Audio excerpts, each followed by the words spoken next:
নমস্কার বন্ধুরা, রিঙ্কু রান্নাঘরে আজকের আমার রেসিপি হলো সোয়াবিন। তো আজকের আমি সোয়াবিন রান্না করব।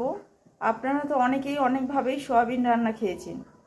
আমরা এই গ্রামের দিকের মানুষরা কেমনভাবে সোয়াবিন রান্না করি আপনারা একবার দেখুন, আর বাড়িতেও করে খান। কেমন হয়েছে কমেন্টে জানান যে গ্রামের দিকের লোকেরা কেমনভাবে সোয়াবিন খায়, কেমন রান্নাটা হয়েছে সেটা আপনারা কমেন্টে জানাবেন।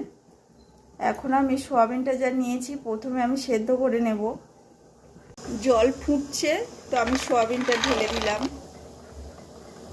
এখানে মশলায় বা সবজিতে কি কি লাগছে আমি বলি।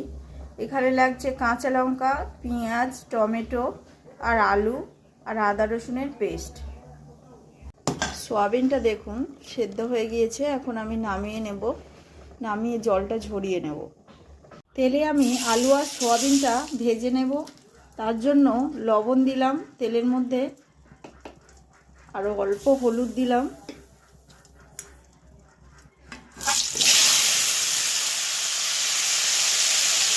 আমি আলু আর সোয়াবিনটা তো ভেজে নিয়েছি। ফোড়নে শুকনো লঙ্কা আর গোটা গরম মশলা দিলাম। দিয়ে দিলাম পেঁয়াজ,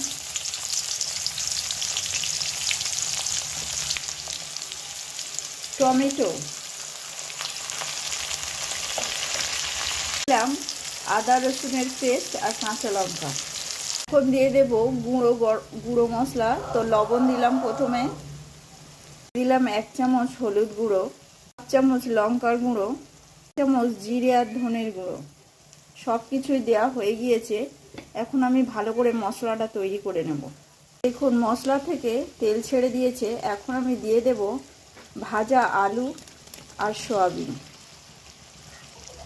ভালো করে আমি মশলার সঙ্গে মিশিয়ে নেব।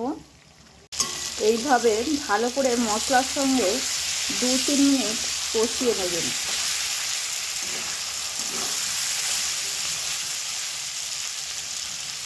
এখানে আমি সোয়াবিনটা সেদ্ধ করেছিলাম, সেই জলটা কিন্তু আমি ফেলে দেইনি।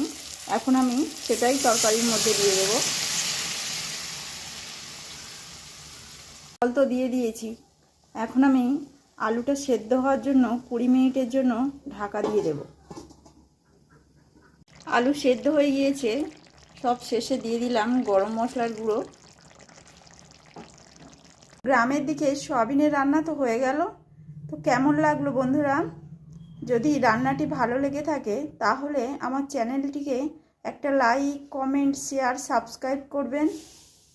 আর নতুন নতুন ভিডিও পেতে ওপরে বেল আইকনটি প্রেস করবেন।